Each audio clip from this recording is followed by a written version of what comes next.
welcome back to SOS. I'm Staff Sergeant Badass. P.A.W. And today we are going to continue the SHTF series. We'll answer some questions from the last one we just did on, what was the last one? I can't remember. But our last SHTF series. Maximum Overdrive, Yeah. Lies and Betrayal. There we There go. you go. We'll continue that. Today we're going to do, this is post-apocalyptic world. This is Disturbia. And the reason why we're using the word Disturbia, because it's not a word. It is actually two parts of a word put together.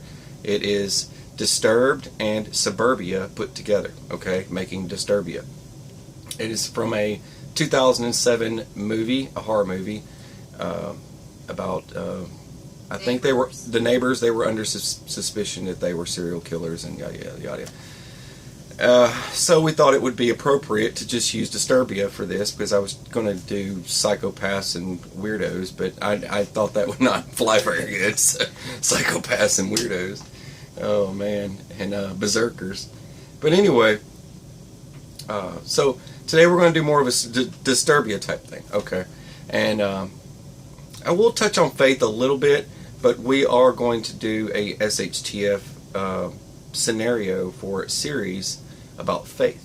Okay, we're going to do one of those videos for those of you that, you know, things like this and how to keep your faith in this type of thing.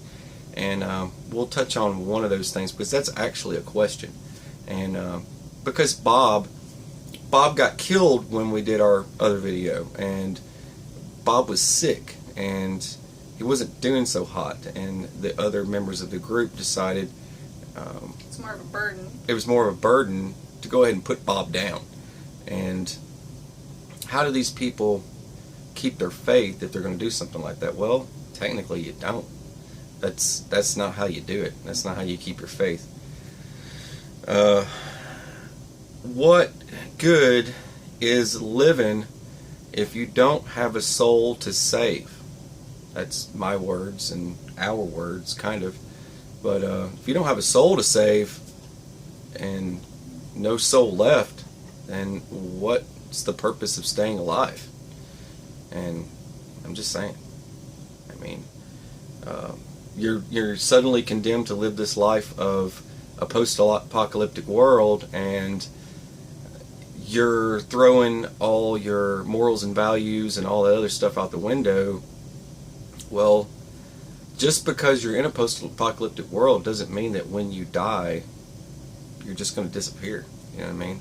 That it's not left. You know, the second coming will eventually happen, and where will you be? Are you going to be right with the good Lord, or are you going to choose this path of destruction? And that is something that you're going to have to hang on to and convince others to hang on to as long as possible, so that you can push on. You can't live that way. Mm-hmm. You can't run around being crazy. And we're going to get into that. This is going to be Disturbia.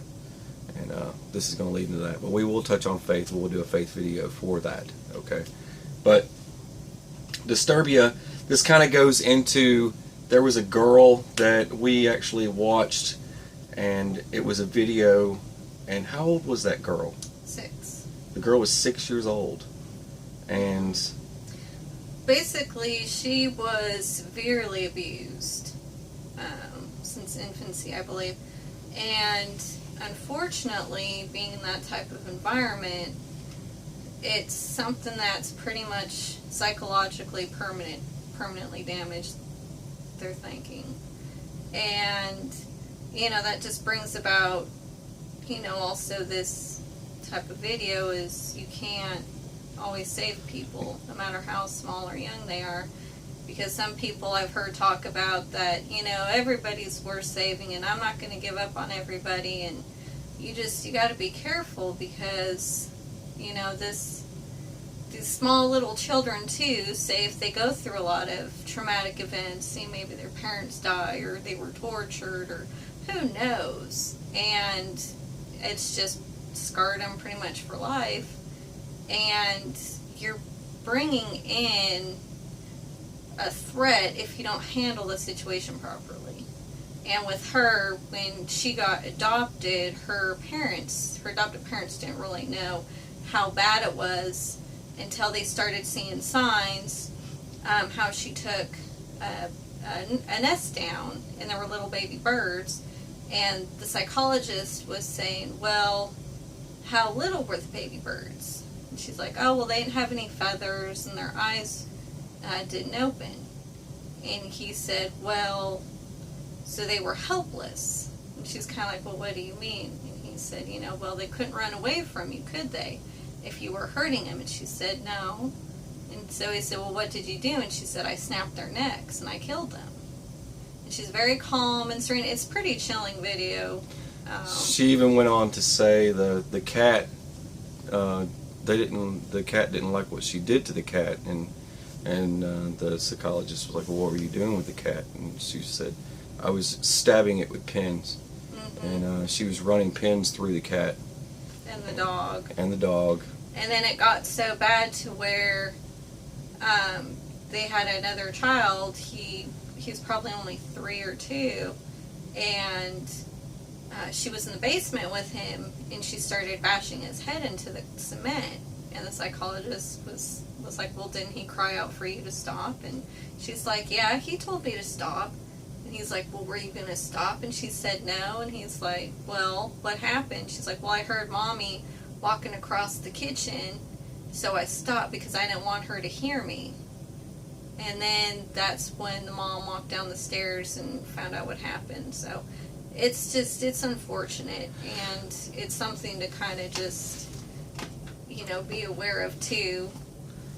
You're talking about a post-apocalyptic world, and this is not a post-apocalyptic world, and things like that happen today. Mm-hmm. Okay? And basically, this 6-year-old girl described why she wanted to do these things, and because she basically told the psychologist she wanted him to die. She wanted that to die, and she wanted this to die, and pretty much everything. She was very relaxed when she said she just wanted it to die. So, and it being people and things and stuff. So basically, she just wanted to kill everything. Now, that's kind of basically sums up the whole video, just so you know. And you're going to have to, that's going to be another gear to shift into that you're going to have to be ready for when you're in a environment like this. Okay, so this kind of goes into, I got to think a lot about this, and why are we making these videos? Well, what if something happens tomorrow? What if something happens 2 weeks from now, and we're led into this type of chaos? Well, at least I can say I did make a video and I did talk about it, and maybe someone learned something. Maybe someone, they were in that complacency type thing, and all of a sudden someone's actually mentioned it to them and said, well, how do I deal with this? And in the case for the 6-year-old, how they ended up having to deal with her is they put her with a specialist who, this one lady has had other children with the same problem, but she said this 6-year-old was by far the most extreme that she's ever had, though. So for her case, she just pretty much had to be isolated from pretty much living things. Because, of course, no sharp objects, because the adoptive mother said, yes, I was missing kitchen knives, and, fortunately, she didn't get to use the knives on anything, but, she just pretty much had to have her own little prison set up, where they were at the point where they had to lock her in a room for fear that she would kill their other child or kill them. And that's pretty much, it's going to be up to your own posse's decision about how are you going to set up if you do come across a child like that. Because for me, I personally wouldn't, unless if it was just me, my husband, and my children, then heartbreaking as it would be, I would have to turn that child away, because we have our own children. We wouldn't be able to handle that. We don't have the resources to do it. But if we already had a camp established in a secure area where, kind of like fenced in. Unfortunately, it would kind of be like a little prison for her, but at least maybe one day she would be able to, get better, but or not. Who knows? But basically teaming them up with someone, and that person would be sort of responsible to justify what's right and wrong for that child and helping them better understand. So working with them to rehabilitate them back into everyone else until the child gets a little bit older, and everyone knows, when it comes to a child, it takes time. You're going to have to wait till they get older, then they get a little bit wiser and they start to understand better. And you hope. Okay, got it. You hope. You because hope. It's not always going to be that happy fairy tale ending. And in a post-apocalyptic world, you're not going to have the comforts that you have today. And that's what happened to Jeffrey Dahmer. Basically, yeah. Saying. So, just keep that in mind. So, that's going to be another decision that a person's going to have to live with. And is anyone saying to put the person down? No. No one ever said that. So, that's going to be a decision left up to the individual. And I've said that before. In certain circumstances, you're going to have to make that decision for yourself, and it's going to be on you and your soul and conscience for the rest of your days and how you deal with that. So, but we are telling you that that's stuff that you're probably going to have to look for in people, and that's just with children. Now, when we're talking adults, we already have crazies amongst us now. I mean, they didn't get the kind of attention that they needed, and they got older, and they become crazy, okay? Now, what about people that are sane and a post-apocalyptic world, and the effects that will have on them? This falls into abuse, okay? When I was talking about in the other video, lies and betrayal, the abuse that others will do to each other, and, picking on someone or bullying someone and things like that, it's going to be fair game for a lot of people to just straight up bully people and push them around, kick them around, and this goes into the other harsh realities of things. There's going to be a lot of scary things happening, okay? A lot of nightmarish, scary things, and a lot of people are going to be left fragile, weak, and alone and scared. And going through withdrawals. Exactly. And people will, not only that, I mean, look at the drugs in the world. I mean, people that are going to be without those types of things that they normally would. Exactly. They're going to get desperate. They're going to be desperate and crazy, and they're going to do what they have to do, even if it means to take out their own family. They would do it. And they're not going to have that fear of death. They're not going to be cared. They're not going to be rationalizing or anything. They're just going to be seeking and destroying and just berserk. And that's the other side of that type of world that you're going to have to deal with. This kind of goes, and I hate to say it, but kill or be killed, right? Mm-hmm. And you don't want to say things like that because this also goes into, you're going to have to justify that, right? And the best way of saying it is to justify it so that you can be forgiven for it, right? You were going to be killed. This goes into concealed carry permits and things like that. People always throw this out here at me. How can you carry a gun, Staff Sergeant B.A.? How you justify killing someone and keeping your faith? Well, look, if I'm pretty sure, sweet baby Jesus would forgive me. I'm just saying, the good Lord above will forgive me if I'm about to lose my life. If I'm about to die, I'm pretty sure he doesn't want that to happen. And I'm pretty sure... Or your children, Exactly. Your family. Your children, your family, your friends, everyone out there. Or strangers. You're trying to save a stranger's life. Mm-hmm. It's justifiable, okay? It's justifiable for you to save everyone, okay? It is okay for you to save someone's life. It is okay to save your own life. I'm just saying. There's there's no reason for you to just lay down your stick so somebody else can pick it up and beat you to death with it. Okay? There's no reason for you to live that way. No reason. You're going to have to deal with some crazy people out there, and you're going to have to make that choice.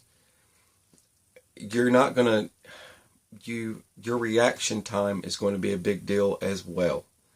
You can't sit there and, at some point, I'm not saying to grow cold. A lot of people I've served with probably have grown cold. You know what I mean? They're desensitized. They're desensitized completely. And it's going to be situations they care. It's still there. You know, the caring for others and all that stuff, their humanity is still there. But when they're being attacked by someone, it's just a stray dog at that point. I'm not trying to sound like an evil, sick person, but in a post-apocalyptic world, you're going to have to probably start looking at situations that way. You're going to have to deal with them that way. I'm not trying to sound like a weirdo, but you're going to have to deal with it that way. And they're trying to kill the people you love and care about around you, and trying to kill you. It's probably a good idea to kill back. I'm just saying. Return the favor. You know, don't sit there and just lay down and take it. But fight back. Yeah. You know, you're going to have to fight back. But there are people in society today that, you know, feel that everyone owes them something, right? They feel that everyone out there owes them something. And they carry it with them every single place they go. In stores and restaurants and, you know, hey, they march around and they just, well, you work here, so, you know, there's people like that out there. You know, you work here, so you better wait on me hand and foot, you know, right now. And you're going to bring it right now or else, you know. And it's just words, man. It's just words, you know. And you're going to have people like that approach you in a post-apocalyptic world, and you're going to ignore them and go about your day and keep doing the heavy lifting and working, and they're going to snap on you, and I don't know where that's going to go. But maybe just lights out. Lights out. So you can get away from them. But not everyone can go lights out. You know what I mean? Not everyone can go lights out. It's a fine balance, I think, between being able, you have to kill to defend yourself, and, you know, of course, if you're still remorseful for it, it helps keep your humanity intact, and then just to end up getting bloodthirsty and just be like, oh, well, okay, this is getting easier every time. And it's just kind of like, whoa. That's just, to me, it's just a very fine balance of trying to keep yourself in check from going from one end to the other. But the point that I'm trying to make with, well, we did, you know, we're doing Disturbia here, and it's kind of like suburban area, right? But anyway, keep a lookout. Be aware. Be constantly aware. Be situational awareness, right? Situational awareness. You know, walk softly, carry a big stick, all that good stuff, right? So just in these types of environments, in this type of environment that I'm talking about, if you are approached with crazy people, all right, some people are not going to be saved, and there is a level of help that you can provide, okay? If they're just slightly off their rocker, but they do want food and a little bit of help, I've said this before, have a gift kit ready, right? Something that you can part ways with them and avoid their death, avoid death of others, and avoid conflict. You could, I mean, I know it sounds ridiculous to some people, and some people would be like, man, I'm not giving them jack. You know, there are people out there that are going to say that, and this is the opposite of that. Welcome to Opposite World. This is where you give them a little gift kit, a little goodie kit, and say, there you go. This should get you started.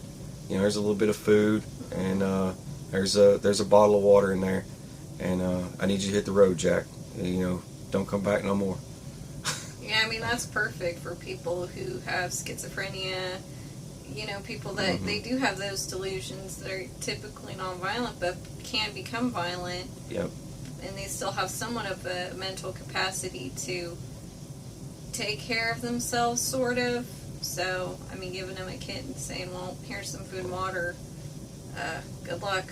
I remember when I was 14 years old, and I'm walking the street with a buddy of mine, and I had an off-duty soldier rescue me in a situation. I hardly ever talk about this. I don't think I ever talked about it on the show. I don't know.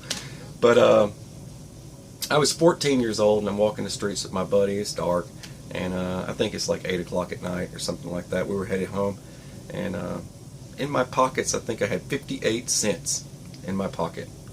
I had a little buck pocket knife in my back pocket, and that's about all I had on me. But a man approached us. Hey, how y'all doing? Real nice. How's the mom and them? You know what I mean? Real nice person approached us. Beautiful night. And he slipped behind me and put a knife to my throat and was going to slit my throat. Told me to empty my pockets. And he had me up off the ground. He lifted me up off the ground. I was 14 years old. And this is a grown man. This grown man picked me up off the ground, had a knife to my throat, and was going to slit my throat. Staff Sergeant B.A. almost did not become Staff Sergeant B.A. I could have died at age 14. But there was a soldier. He was on leave. I'm going to say that. I'm not going to say what base he was stationed at, because I learned all that stuff later. But he approached on a motorcycle and stopped and took off running towards the guy and told him to let me go and drop him. Drop him now, basically. And he ran up on him pretty fast. The guy took off running, and but he asked me if I was all right, and yeah, I'm fine now. But thanks to some army dude that was taking some leave. Thankful he was on leave. Oh boy, and he happened to want to go riding that night. That was good. But it's He's your okay. guardian angel. It's okay. The point of that is, I said that to tell you this. It's okay to save someone else's life in a situation like that. Now he could have had to put that guy down, but he didn't. He didn't put him down. The guy took off running. Chances are people like that are weak and they run away anyway. Like I said before, I've been in situations where the person just runs away. So just keep that in mind. But they're willing to cut the throat of a 14-year-old. Just saying, all right? So in situations like this, just keep that stuff in mind. If you see something unraveling, and I would be willing to help a stranger. And I don't know, that stranger, could end up helping me. But not everyone can go lights out. You know what I mean? Not everyone can knock someone on their butt. Not everyone can beat someone up. Not everyone's going to be ready for that. And some people just don't have the training either yet or just never got the training, right? So that doesn't mean leave them high and dry. Well, that's his own problem. Honey, we got to go. You just leave that family to fend for themselves, And some just try to measure the risk and see what you can do and see if you can help those people. Yeah. Measure the risk with crazy people. And if you have to, my first step is just put a bag over their head and drive them down the road, drop them off. That's the other one. If you can't do anything else, that's your last resort. That way you don't have to kill anyone. Yeah. But I hope this is great awareness. I hope this video is helpful in awareness and some more thoughts and some more ideas of things to do and how to deal with situations in a post-apocalyptic world. And that is this SHTF series video for today, Disturbia. You got anything else? Well, I mean, you're just going to be dealing with different levels of all sorts of crazy, from children to schizophrenias, other people not having medications to help keep them sane, and people withdrawing from drugs.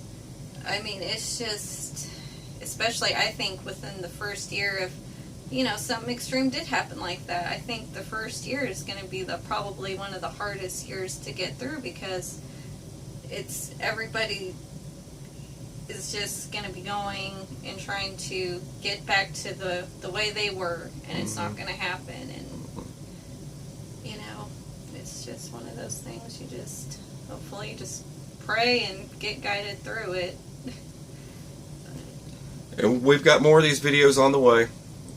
Tomorrow I am going to do another inch bag video, so look forward to that. But today we are covering this one more because we had a lot of requests after the other video, so I decided to make one more for today. We decided to make one more for today. And we will cover other things, medications and things like that. I think you kind of mentioned it there, but what's going to happen with all this stuff that we don't have anymore, and substitutes for different things and stuff. There's a lot of videos for this. In a post-apocalyptic world, we're going to throw as many things as we can out there, so we'll better prepare you for this scenario. Because a lot of people keep thinking it's going to come. So since there's so many people that seem to think it's so, I might as well just make the videos and try to help as many people with what I can. But take it for what it is, man. Take what you need and leave the rest. You're watching SOS. I'm Stasser and Badass. Speak up. Have a beautiful, fabulous, fantastic Rainbow Unicorn Day. And take it easy. We love you.